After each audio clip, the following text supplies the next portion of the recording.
Margot, bonjour. Comment tu vas? Bonjour Thomas, ça va et toi? C'est la première question. Alors, je réfléchissais à, comment présenter l'invité. Alors, je vais te laisser bien sûr te présenter après. Moi, je vais mettre quelques mots sur la table et tu devras réagir. Je dirais Margot, artiste. C'est en partie.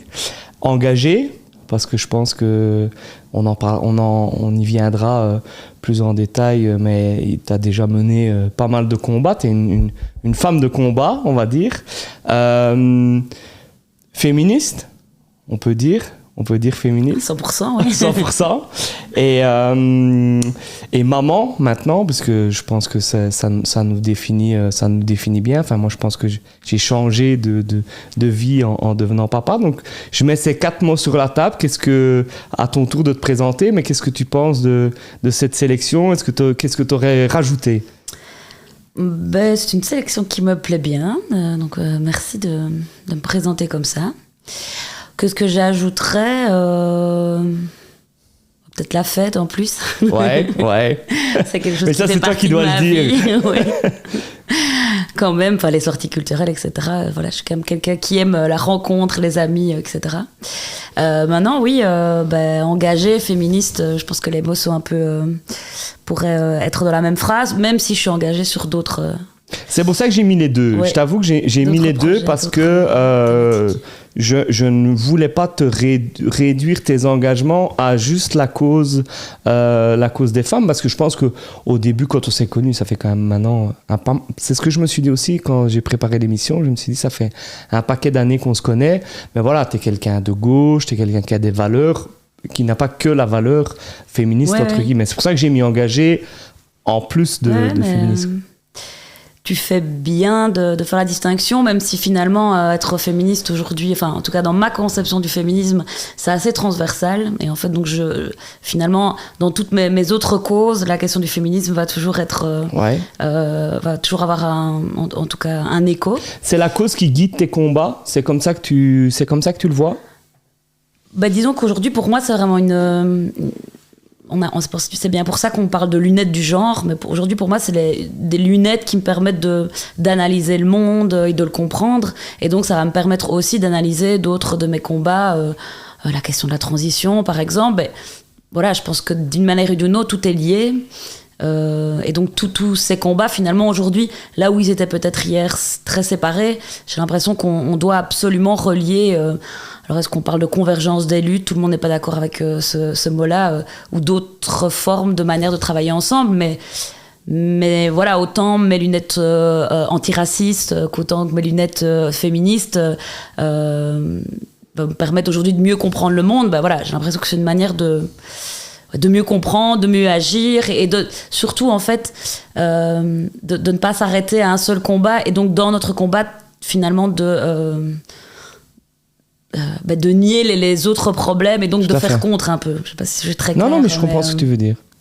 Et justement, alors, on va y venir, parce que c'est vrai que pour ma part, en fait, je te prends souvent en vecteur de trucs en me disant, parce que c'est clair que moi, il y a des combats... Je vais pas dire qu'ils me touchent moins, mais je fais toujours le parallèle avec le racisme, où moi, c'est un truc qui est tellement difficile pour moi de combattre le racisme, parce que finalement, c'est tellement aux antipodes de mes valeurs que parfois, il y a des trucs...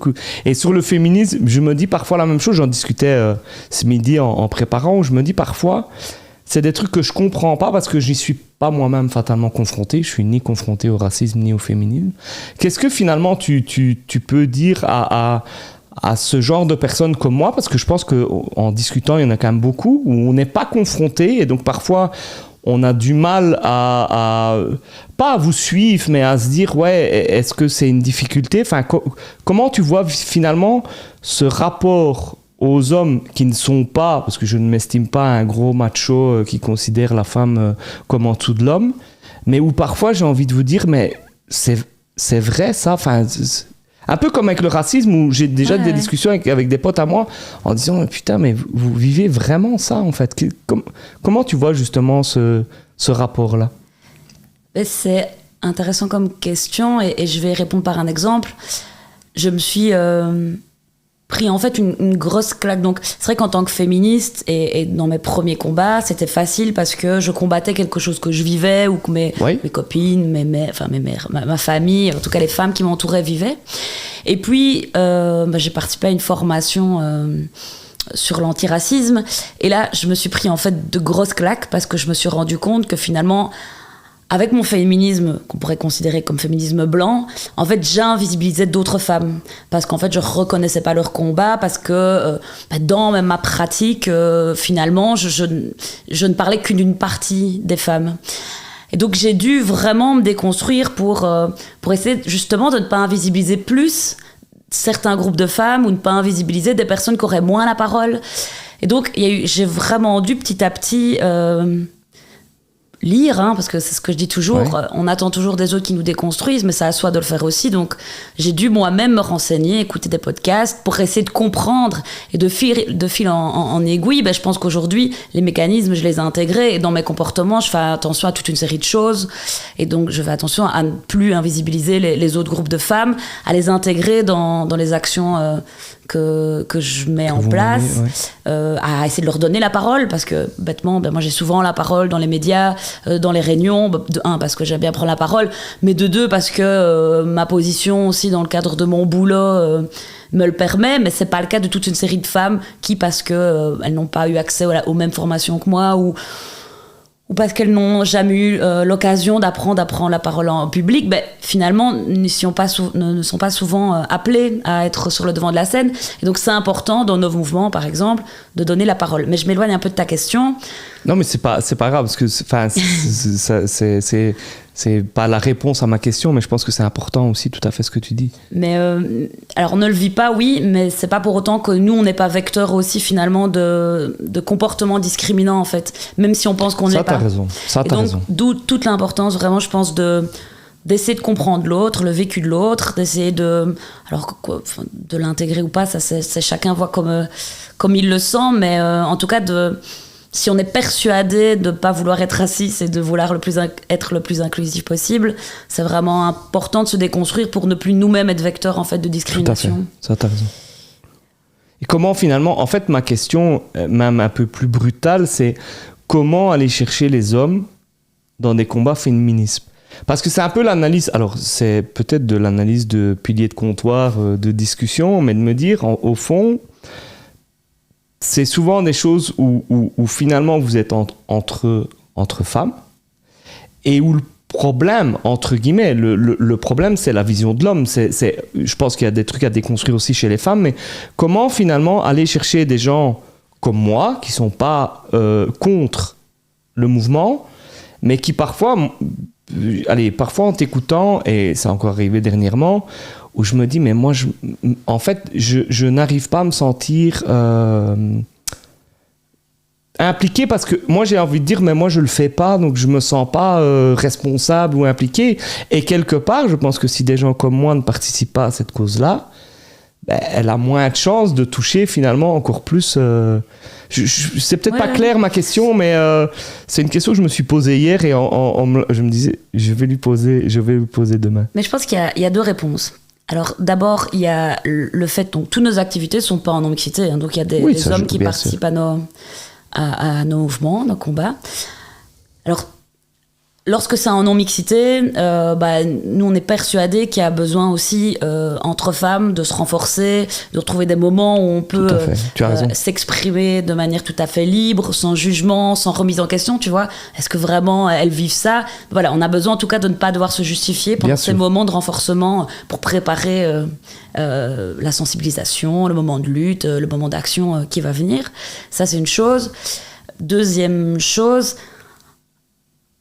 il y a quand même le fait qu'on ne prépare pas nos luttes contre les hommes, mais bien contre le patriarcat. Et le patriarcat, il est quand même mené par les hommes. Enfin, oui, mais il met dans des cases tout le monde. Et donc c'est là... Moi, c'est vrai que j'ai un peu du mal avec le fait que finalement, il y a si peu de groupes d'hommes qui se mettent autour de la table pour se déconstruire. Je sais qu'il y a des papas au foyer malheureux parce qu'ils ne sont pas compris. Oui. Je sais qu'il y a des hommes qui voudraient être beaucoup moins virils, qui ne sont pas compris. Je sais qu'en fait, tout le monde aurait à gagner à ce combat féministe. Il est aujourd'hui porté par les femmes et donc il est sans doute incompris par toute une série de la population. Et puis je pense en dernier lieu, aujourd'hui, s'il y a discrimination, ça veut dire quand même qu'il y a privilège. Et donc ça veut dire s'il y a des personnes qui...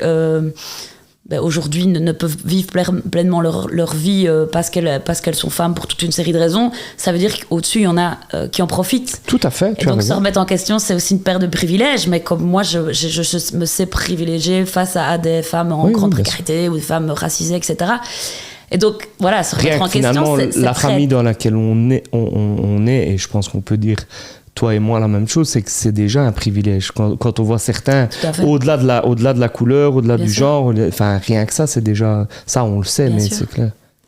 Et donc voilà, il faut être prêt à perdre ce privilège. Et je pense que pour beaucoup de personnes, c'est intégré comme ça. Et je sais que la question du privilège, elle est loin d'être comprise, elle est loin d'être acceptée pour des raisons que je peux comprendre. Et en même temps, pour moi, elle explique tout, quoi.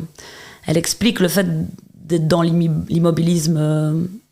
sur le long terme, parce que sinon les choses auraient changé depuis longtemps. Il y a des gagnants dans l'histoire, ça c'est clair. Et c'est surtout des gagnants plus que des gagnantes. C'est quoi les privilèges que tu estimes quand tu parles de privilèges, tu penses à quoi concrètement ?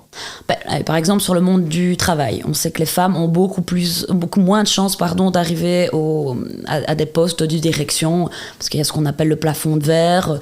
Il y a le fait qu'une fois qu'elles ont des enfants, malheureusement, donc soit elles vont avoir des enfants, et donc les employeurs sont peut-être un peu stressés de les engager parce qu'elles pourraient être en congé de maternité. Il y a le fait d'avoir des enfants et donc d'être un peu plus souvent dans la gestion du ménage et donc d'avoir moins de temps pour sa carrière, ce qui fait qu'in fine, les femmes ont moins de chances d'être à des postes de responsabilité. Alors la question du privilège... Je te coupe une seconde et je vais être provocateur, mais est-ce que tu ne penses pas aussi qu'il y a une partie de volonté ? Qu'à un moment donné, est-ce que certaines personnes, finalement femmes ou hommes, mais peut-être souvent des femmes, sont moins carriéristes et moins dans cette optique-là. Et je le dis très à l'aise parce que le Covid m'a fait vraiment réfléchir sur beaucoup de choses par rapport à ma position dans ma famille, avec mes enfants, etc. Où je me suis dit, en fait, le fait d'être hyper carriériste, tu rates. Est-ce que justement, en fait, on ne met pas trop allez, quel est le mot, d'importance à justement ce côté carriériste? Et je vais un cran plus loin. Est-ce qu'une partie des femmes n'ont pas finalement compris que la vraie réussite dans la vie, c'est dans la famille et dans ces trucs-là? Je me fais volontairement... Si on était à du 50-50, avec autant de femmes et d'hommes au foyer, alors à ce moment-là, je te dirais oui, c'est peut-être une question de volonté. Pour que ça soit une vraie question de volonté, il faudrait que dès le départ de la vie, on soit dans un vrai libre arbitre.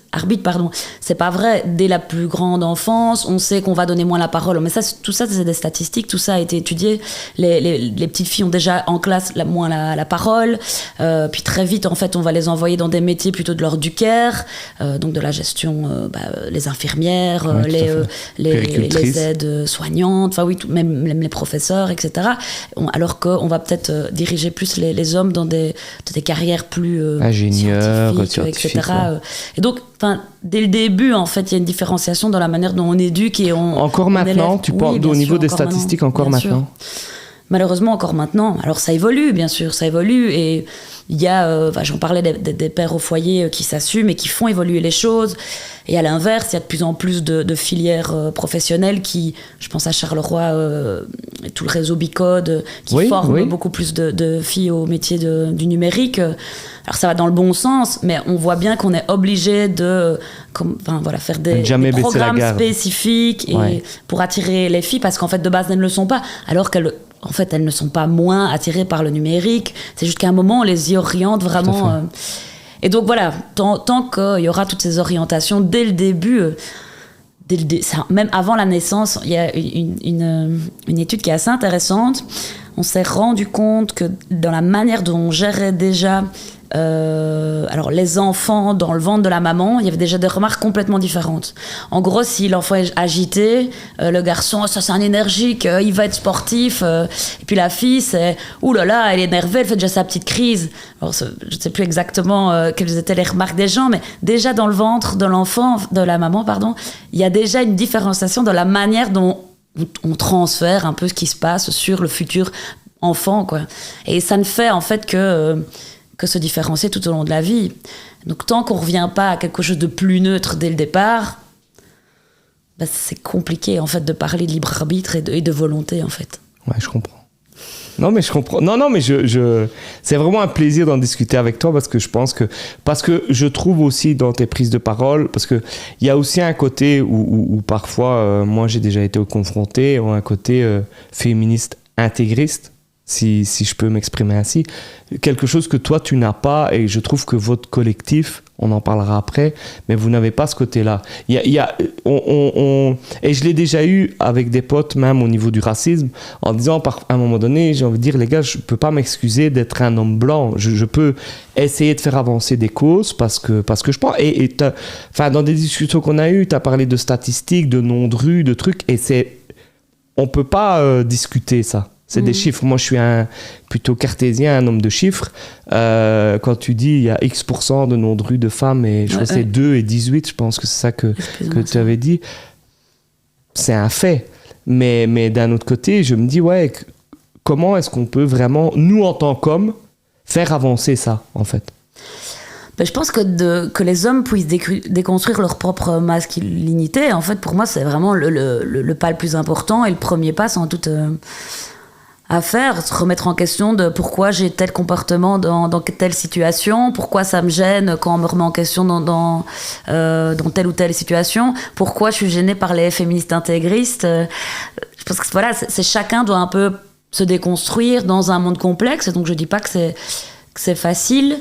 Et en fait, aujourd'hui, on a eu ce devoir, je trouve, en tant que féministe, de cette qu'on appelle troisième vague, je pense, de nouveau un devoir pédagogique, d'aller envers les groupes, d'aller tout le temps déconstruire les choses avec les gens. Voilà, maintenant, ça fait presque 10 ans, et je trouve qu'au niveau source, il y a des millions de choses, tout le monde en parle, donc que c'est lecture, podcast, expo, enfin, il y a vraiment 1001 choses à lire et à voir. Donc voilà, j'aurais envie d'inviter tous les hommes qui se posent cette question-là, d'aller eux-mêmes se renseigner et d'aller trouver les sources qui les intéressent, et après on peut en discuter, quoi. Mais voilà, j'ai envie aussi que les hommes prennent un peu les choses en main et peut-être en discutent aussi entre eux. Enfin, j'imagine que ça commence ça commence même, ça fait un petit temps, entre groupes, entre amis, etc. Dans la famille, je sais que c'est des questions qui posent souvent débat, mais est-ce qu'il y a quand même une avancée? Tu penses pas qu'il y a quand même une avancée au niveau des générations, en se disant, quand tu vois la génération de nos parents, notre génération, et moi j'ai encore l'impression, nos enfants, les générations, on va quand même dans le bon sens. Vous pensez qu'on va dans le bon sens? On peut être d'accord là-dessus. Ouais. Sinon, ça fait longtemps que j'aurais arrêté, parce que là, ça fait quand même 10 ans d'acharnement. Ouais. Non, ça va. Je pense vraiment que ça va dans le bon sens, avec des reculs certains. Donc, récemment, le fait de retirer le droit à l'avortement aux États-Unis, c'est quand même oui, non. Moi, quand je parle dans le bon sens, je parle vraiment en Belgique, dans notre même région. Aux États-Unis, je pense qu'il n'y a jamais eu autant de jeunes impliqués et qui reconnaissent les droits fondamentaux des femmes. Là, on parle encore en fait d'hommes blancs, vieux, qui ont pris des décisions pour les femmes et l'avenir des femmes. Donc, c'est clair que ça ne concerne pas la jeunesse américaine. En fait, on a même l'impression que par rapport à chez nous, moi, je suis encore une fois, c'est volontaire, mais j'ai tellement... je trouve qu'on en a fait un ramdam parce que c'est super important, mais c'est tellement loin de nos valeurs aujourd'hui. Après, je pense qu'il faut être vigilant parce que si tu baisses... Je suis d'accord avec toi que si tu baisses la garde, peut-être que ça peut arriver, mais Mais j'ai l'impression que c'est vraiment une décision d'un autre temps, d'un autre monde en fait. On discute d'un autre monde alors que c'est actuel. Après, regarde, dernièrement en Pologne, donc en Europe, les droits, ici en Pologne, les femmes ont dû se battre encore récemment. Le droit n'est pas acquis, c'est très difficile en Pologne de pouvoir avorter. Et puis dernièrement, il y a encore eu des éléments qui rajoutaient de la difficulté pour toutes ces femmes pour pouvoir avorter. Et c'est quand même pas très loin de chez nous. Chez nous, il faut savoir qu'en fait, alors déjà, le fait de pouvoir être jugé pour avoir avorté, donc ça c'est plutôt pour les médecins ou autres praticiens, toujours dans le code pénal, ça n'a jamais été enlevé. Bon alors aujourd'hui c'est clair que c'est toléré, sauf qu'en fait aujourd'hui il y a un énorme problème, c'est qu'on ne trouve plus de praticiens qui veulent faire. Donc tout le monde émet un droit de réserve, alors dans les hôpitaux catho ça c'est certain, et puis dans les hôpitaux et dans les plannings familiaux, il y a de moins en moins de plannings familiaux qui trouvent des gynécos,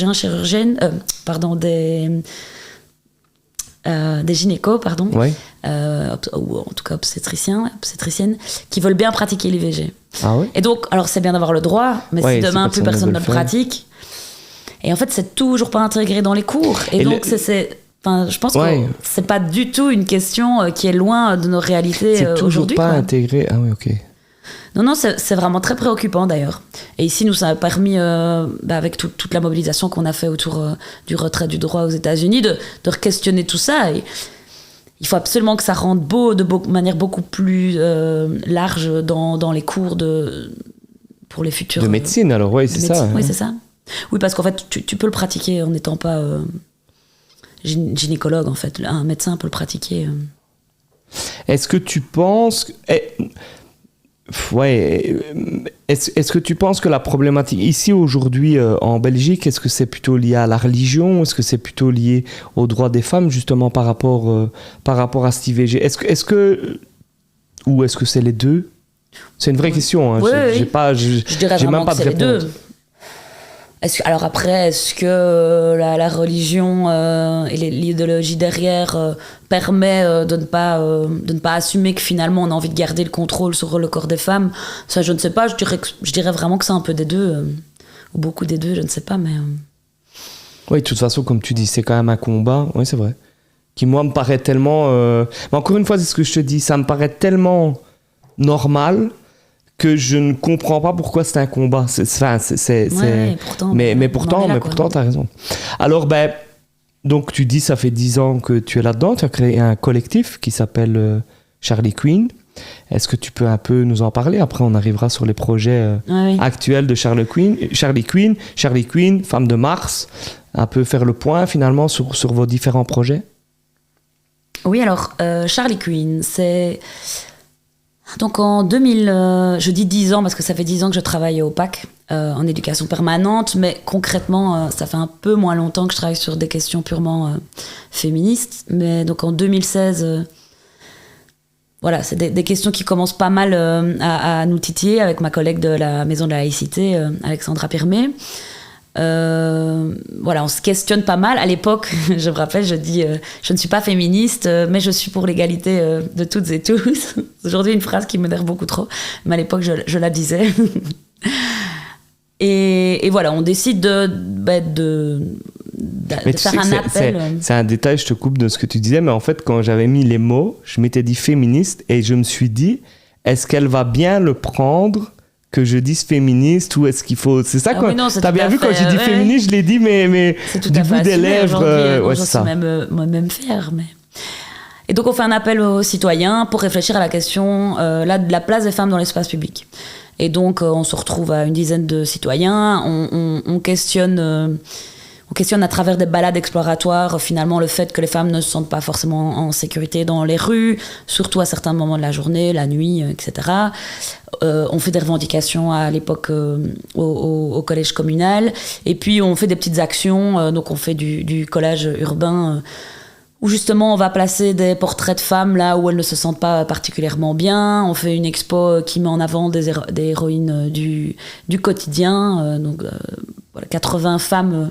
alors non pas des femmes illustres on va dire, mais plutôt nos mères, nos collègues, nos cousines, des gens qu'on a envie de mettre en avant pour une raison ou l'autre. Et puis arrive la question des noms de rue. Ouais. Donc, toujours dans l'idée de rendre la ville plus inclusive. Finalement, on se rend compte qu'il y a une manière de créer la ville, de la penser très pratiquement, de penser la mobilité, etc.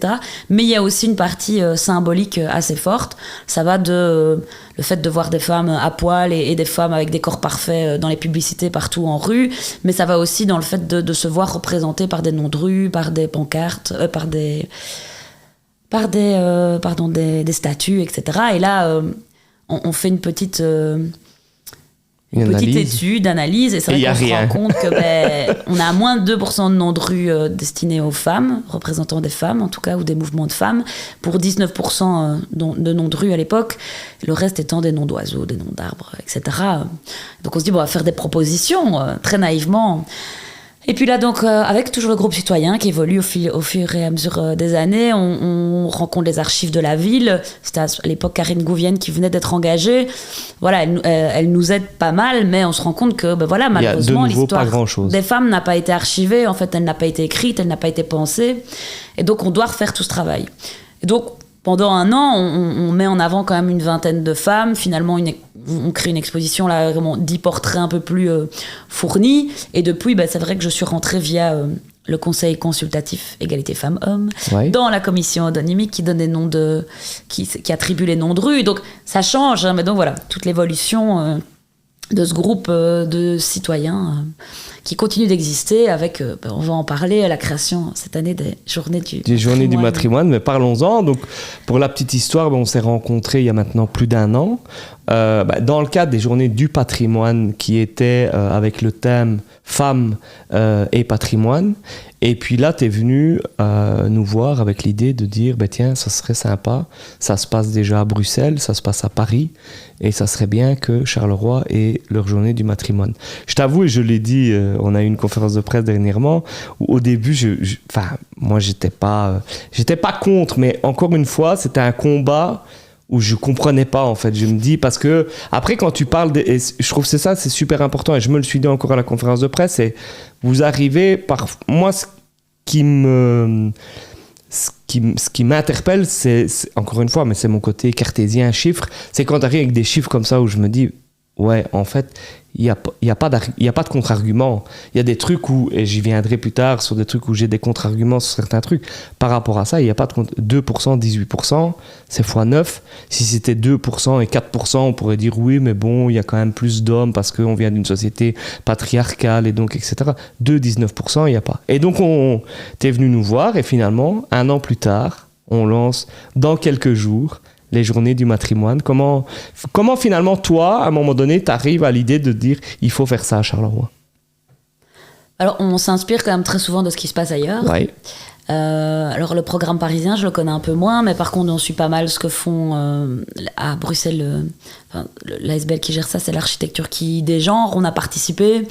Alors, on se rend compte que, de un, il y a une demande incroyable du public. Elles ont en fait plein de propositions à faire. Elles mettent de manière incroyable aussi plein de femmes qu'on ne connaissait pas en avant, de communautés de femmes aussi. Moi, j'ai découvert plein de choses, notamment sur les béguinages, très très intéressant. Et puis, on a surtout un groupe ici sur place qui est super motivé, qui a envie de faire plus, qui a envie de beaucoup de bénévoles, il faut le dire, parce que c'est un groupe composé vraiment de gens passionnés. Oui, c'est vraiment des passionnés. Particulièrement dans ce groupe-là, il y a tout l'aspect recherche historique aussi, qui est super important. Et donc, voilà, c'est pas mal de gens qui aiment bien fouiller, découvrir, faire découvrir. Et donc, voilà, in fine, tout s'imbrique.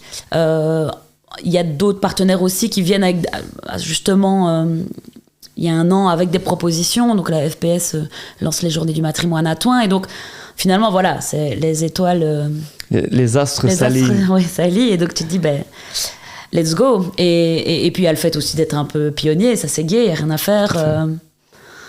De recréer de nouvelles choses. Voilà, Femmes de Mars, moi, on va déjà sur on en parlera aussi peut-être, mais la 8e édition. Allons-y. Voilà, je vais pas rester toute ma vie derrière l'organisation, c'est très chouette, mais voilà, j'ai aussi envie de me réinventer et envie de proposer d'autres choses, laisser la main aussi sur d'autres projets, de pas rester accroché trop longtemps et de pouvoir laisser la place, c'est important. C'est parfois difficile de reculer, alors que parce que Femmes de Mars, pas toute seule, mais c'est un peu ton bébé. C'est mon ton bébé, quoi. Voilà, tu l'as pas fait toute seule, mais c'est quand même le tien. Et donc, tu es dans une idée de se dire, il faut un peu... Oui, j'y pense de plus en plus. Alors je me dis, j'attendrai peut-être les 10 ans, là, donc ça me ferait dire encore 3 éditions, avec une coordination qui a évolué, donc des personnes qui prennent, comme Sarah Cravota par exemple, des FPS qui prennent de plus en plus de place. Ouais. Donc ça c'est bien. Je pense que d'année en année, même au niveau de la presse, on essaye de mettre d'autres visages, d'autres personnes en avant, et ça c'est important.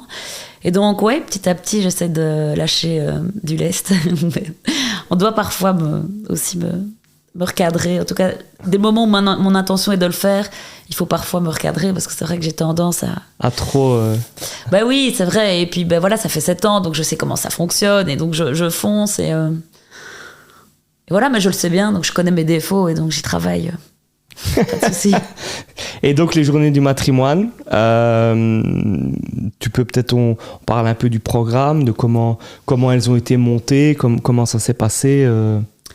Donc du 22 au 25 septembre, du jeudi au dimanche, 4 jours d'activité. Alors le programme a été pensé essentiellement par le collectif Charlie Queen, et puis très vite on était associé avec ton Echfina, l'Echfina du patrimoine, et celui d'Alicia Monard de l'égalité, qui vous avez fait des propositions, et donc nous on a un peu amendé aussi le programme. Pour les gens qui connaissent moins, c'est quoi la différence entre les journées du matrimoine et Femmes de Mars ? Alors, on pourrait faire des liens. Femmes de Mars, on est sur des questions de féminisme de manière très transversale. Ouais. Donc, c'est des partenaires socioculturels qui ont envie, pendant le mois de mars, de proposer une action féministe. Donc, c'est pas des gens qui travaillent forcément à ces questions-là toute l'année, mais ils viennent se questionner pendant un mois. Avec maintenant, on a un lieu pendant un mois où on accueille les gens. L'année passée, on était à presque 40 activités, un mois complet. Ouais, tout à fait. Et là, c'est vraiment toutes les questions liées au féminisme, avec une grosse action le 8 mars. C'est un événement très militant. On est quand même là dans la revendication dans l'espace public de manière assez intégrée. Alors ici, je pense que les journées du matrimoine, elles sont sans doute plus symboliques, même si je trouve que le symbole a beaucoup d'importance en fait dans nos sociétés. Elles sont lors d'un rééquilibrage face à des siècles et des siècles d'invisibilisation.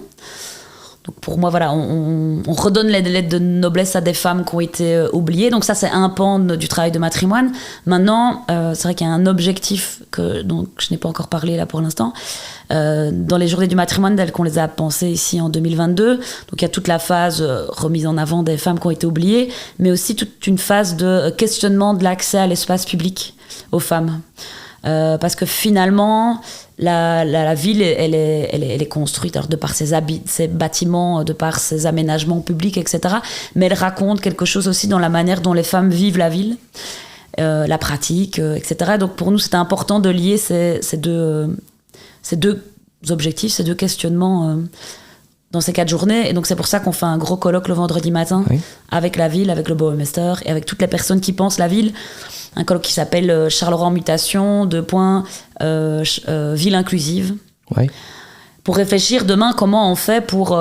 alors, c'est d'une manière générale comment intégrer plus de femmes architectes, comment intégrer les manières de vivre des femmes, les manières de se déplacer dans la ville, pour que finalement cette ville puisse vraiment être accessible à toutes et tous. C'est quoi justement alors la différence quand tu parles de manière de se déplacer? Enfin, comment tu peux dire qu'une ville est inclusive ou ne l'est pas? C'est quoi le vecteur de En fait, aujourd'hui, les talons, encore pour créer la ville, mais les talons pour plein d'autres choses, pour les équipements de sécurité, etc., c'est encore un homme blanc de la trentaine, actif. Alors, je dis homme blanc parce que c'est souvent eux, en fait, qui sont encore les décideurs, qui sont encore les maîtres d'œuvre, etc. Et donc, ils imaginent la ville comme étant quelque chose de neutre. Ils l'imaginent pour tous. Je pense que, sincèrement, ils pensent la créer pour tous.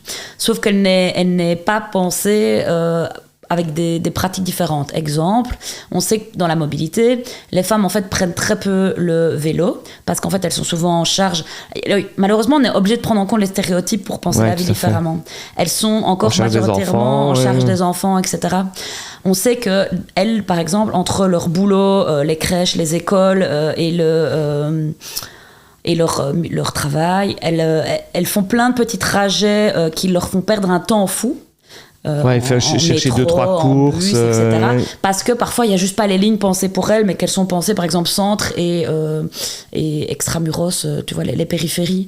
Et donc il y a plein de points comme ça. Il faudrait parfois juste des arrêts intermédiaires entre un point A et un point B. Oui, c'est ça, tu vois, qui permettrait de perdre moins de temps.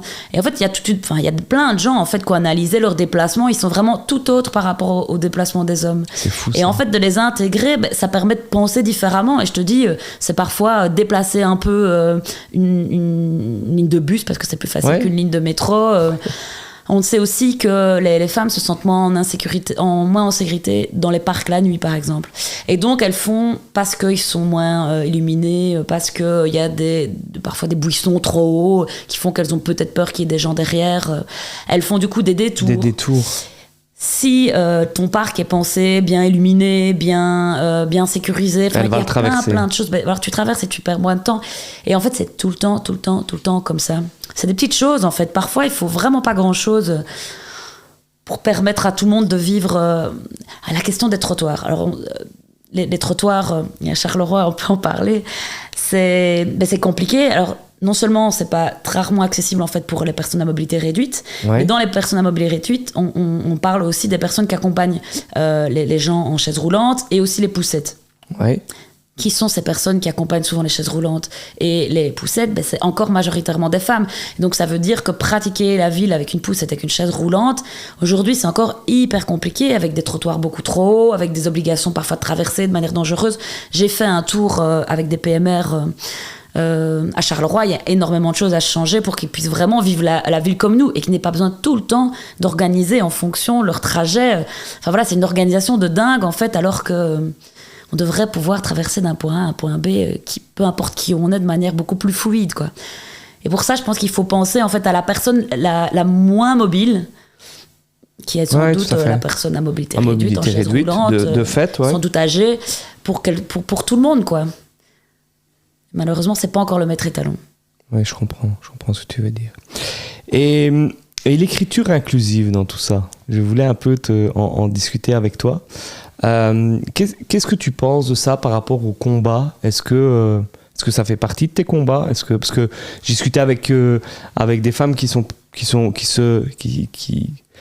revendiquent féministes, mais qui sont contre cette écriture inclusive, d'autres qui sont pour. Qu'est-ce que tu en penses, toi, par rapport à ça ? Alors moi déjà je la pratique maintenant au quotidien. C'est drôle parce que j'écris, je me rends même pas compte, mais j'écris avec le point médian. Pour maintenant c'est vraiment un automatisme. Je suis parfois même choquée de ne pas le voir dans l'autre sens, donc je suis assez pour.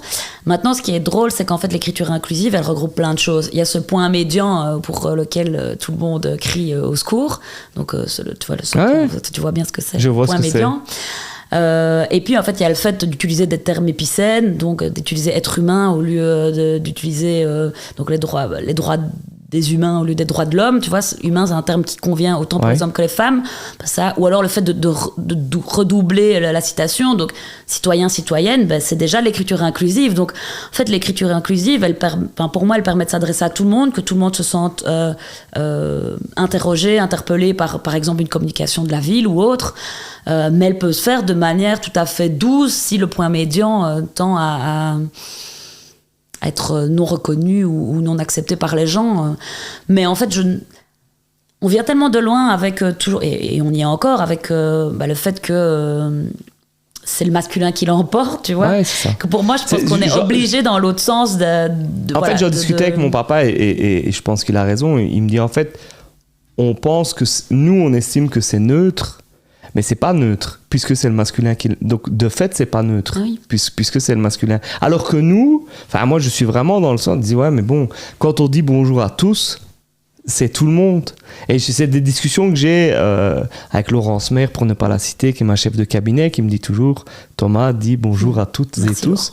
Et Non, mais c'est la vérité. Et en fait, moi, je le fais d'abord pour lui faire plaisir, et puis finalement pour faire plaisir aux gens, mais c'est pas un réflexe. Parce que moi, dans ma tête, quand je dis bonjour à tous, je te dis autant bonjour à toi qu'un homme qui serait à côté de toi. Et donc, c'est vrai que c'est des... Mais je pense que, où tu as raison, c'est que c'est des schémas qu'on doit déconstruire. Alors moi, l'écriture inclusive, je vois déjà des gens qui ne savent pas accorder un participe passé. Je me dis, quand il faut mettre l'écriture inclusive, voilà. Alors, je ne suis pas contre, de fait, mais en fait, j'ai du mal à capter pourquoi, parce que je rajoute un « e », tu vas te sentir plus intégré, et c'est peut-être le cas, hein, donc c'est pas une critique, hein, mais je veux dire, tu comprends de dire, en fait, moi j'ai été élevé, je pense vraiment pas du tout dans une famille patriarcale, parce que je pense que mon père ni ma mère ne sont comme ça, mais bonjour à tous et bonjour à tout le monde. Mais d'un autre côté, et je te dis, j'en parle avec lui,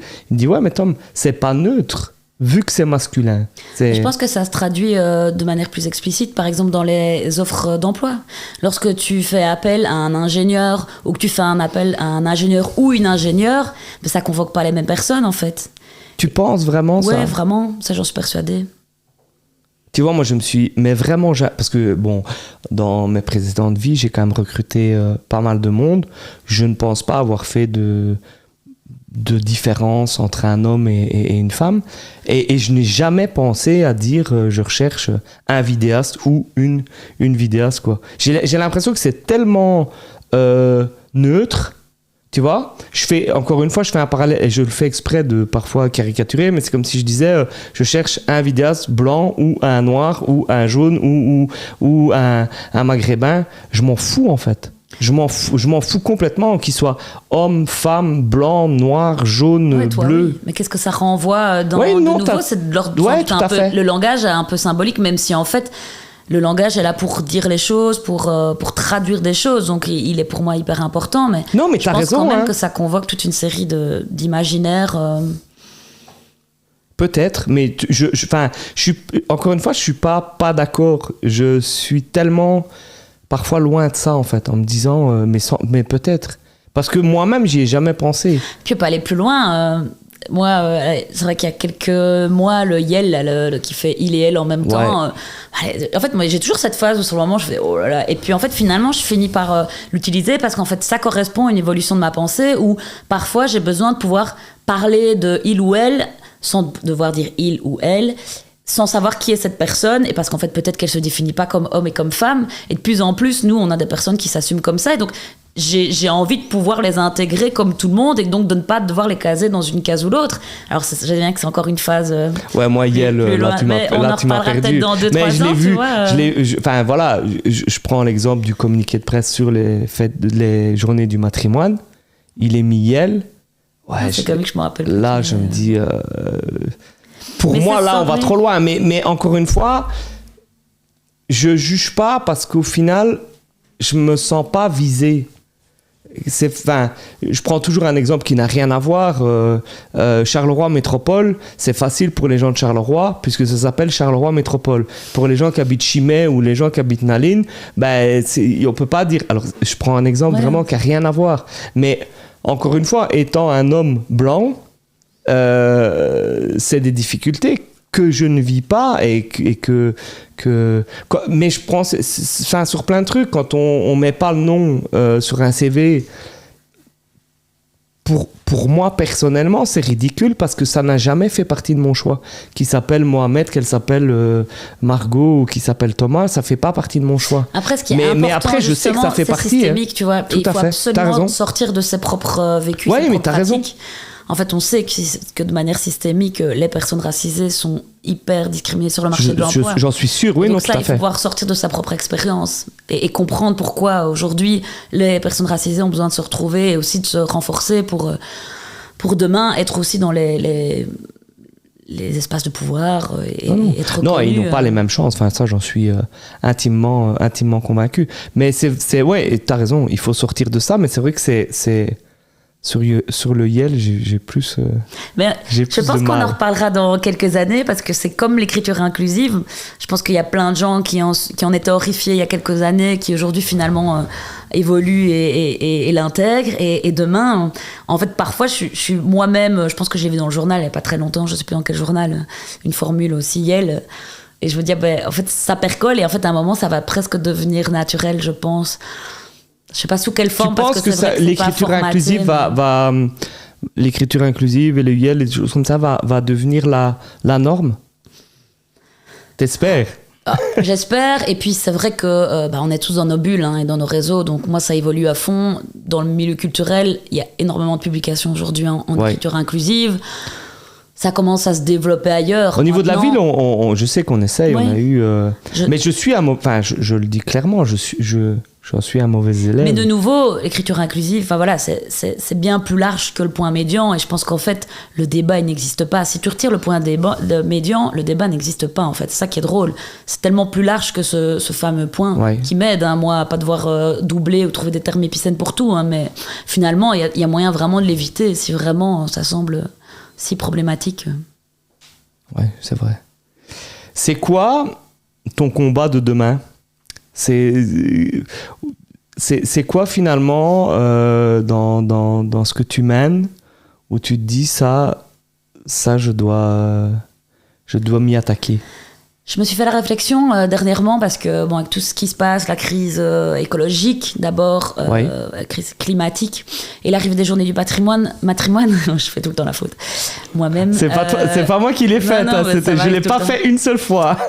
Mon cerveau n'est pas encore tout à fait déconstruit. Je me suis même dit, merde, là on est en train de sortir des journées du matrimoine, de l'ordre du symbolique, même si je trouve ça super important. Et là arrive une crise sans pareil, les gens vont avoir froid. Et donc je me dis, mais merde, comment on fait pour relier tout ça et comment on fait pour aider les gens? Et donc, et pas plus tard qu'hier, je lis dans une revue qui s'appelle La Déferlante, qui est une super revue féministe française, qu'ils ont eu plus de 30 000, l'année passée, plus de 30 000 fraudes écologiques, on va appeler ça comme ça. Ouais. Et 95% étaient causés par des hommes. Et je me suis dit, mais là, alors, c'est ce qu'on appelle tout ce qui est... c'est la cause écoféministe. Et je me dis, là, il y a vraiment quelque chose. Il va falloir absolument qu'on compte sur les femmes, qu'on mette les femmes au pouvoir, qu'on se base sur leur expérience et leur pratique peut-être du monde, de la famille, etc., pour faire changer les choses. Parce que en fait là c'est plus possible, il nous reste quelques années avant de tous foncer dans le mur, si c'est pas déjà trop tard. Et donc voilà, j'aurais envie, et alors lier tout ça à la question de la précarité, parce qu'on sait aussi que les femmes sont sans doute les personnes les plus précaires en tout cas en Belgique. L'homme le plus pauvre est une femme, c'est ce qu'on dit souvent. Et donc voilà, je pense qu'il va falloir absolument imbriquer ces combats et j'ai envie de m'y atteler parce que là, il y a des gens qui vont crever de froid et qui vont crever la dalle. Et donc, voilà. Là, je pense qu'il est temps de se bouger. C'est ça, tes futurs combats. Non, mais je suis des réflexions, justement, qui me sont arrivées dernièrement. Je suis tout à fait d'accord avec toi. Je pense que, oui, tout à fait. C'est parfois... Non, mais je suis d'accord. Je pense qu'on est dans... Pour moi, on est vraiment dans un moment pivot. Et où je suis tout à fait d'accord avec toi, c'est que je pense que si les femmes avaient plus de pouvoir, peut-être qu'on ne serait pas si mal en point dans certains trucs, parce qu'il y a quand même un côté, je pense dans les guerres, dans les trucs où c'est quand même, comme tu dis, je ne connais pas le pourcentage, mais la plupart du temps, c'est quand même des hommes entre eux qui ne s'entendent pas et qui se disputent. Après, est-ce que c'est pas justement dire ça, même si c'est des faits, est-ce que c'est pas justement... C'est un peu essentialiste, parce que ça veut dire que du coup, tu définis que d'office les femmes vont être plus maternantes et qu'elles vont mieux s'occuper de la terre.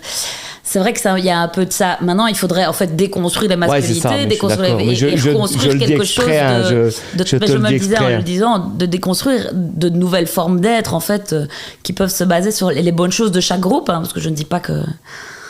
qu'à tout acheter non plus, mais en tout cas, il faut reconstruire un modèle pour que tout le monde puisse se sentir mieux, que tout le monde puisse déjà à l'intérieur se libérer et puis reconstruire. Parce que qu'est-ce que c'est finalement alors les guerres, le combat climatique, etc., toutes ces personnes qui n'y croient pas, c'est quoi derrière, quoi? Qu'est-ce qu'ils ont besoin de justifier, qu'est-ce qui va pas chez eux, quoi? C'est quand même triste de perdre son temps à ça de manière très plate. Sur le climatique, c'est quand même, oui, tout à fait. À un moment donné, t'as t'as quand même envie de dire aux gens, mais il vous faut quoi comme preuve, quoi? Et comment tu penses pas à ton futur? C'est quand même énorme. Enfin, là, il y a quand même énormément de gens qui ont des enfants. Enfin, moi, ça me dépasse complètement, quoi. Ouais, je suis d'accord. On arrive tout doucement à la fin de cette interview, de ce moment. Il y a un moment dans l'interview où l'invité peut poser une question à l'intervieweur. On échange un peu les rôles. Est-ce que tu as une question, un truc que tu avais envie, ou un truc dont tu avais envie de discuter? Ben donc, j'allais te poser la question de savoir si tu étais féministe ou pas. Finalement, on en a un peu parlé. Donc, je voudrais plutôt retourner la question en te demandant, pour toi finalement, parce que nous, c'est un terme qu'on aime bien employer pour les hommes autour de nous qui tentent de faire changer les choses. C'est quoi avec tout ce qu'on a discuté, ce serait quoi d'être un bon allié? C'était ma question de base. Non, écoute, alors, je pense que je ne me définis pas comme féministe parce que je pense que des gens qui me connaissent, ça serait mentir. Je pense que je suis sur le bon chemin, vraiment. Je pense que je partais de loin. Je suis tout à fait honnête et Alexandra Pirmé, qu'on connaît ensemble, avec qui j'étais en secondaire, ne me contredira pas. Je pense que c'est très drôle. Enfin, non, c'est pas drôle, mais c'est très bizarre à dire. Mais le Covid m'a vraiment fait beaucoup évoluer sur toutes ces causes. Parce que d'abord, je me suis d'abord remis en question moi-même. C'est surtout ça que j'ai fait d'ailleurs. Et plutôt en me disant, comme je t'ai dit au début, c'est que c'était tellement loin de moi que je m'en foutais un peu, en me disant, moi ça me touche pas, ça me touchera jamais, ça me touche pas. Et le racisme, j'étais beaucoup plus, parce que voilà, j'ai eu des amis qui ont été confrontés très fortement et ça m'a tout de suite très très interpellé. Mais le féminisme, pas beaucoup. Et je pense quand même, sans critiquer personne, que le début du féminisme, sur des dames, machin, qui à un moment donné nous parlent de trucs, dire, je comprends rien en fait à ce que tu racontes. Et je pense que notre génération, toi, je sais pas pour te mettre en avant, mais toi ou d'autres, on peut en discuter. Après, moi j'ai envie de dire que nous, on doit, en tant qu'hommes, je pense qu'on doit faire attention parce que les stéréotypes sont là.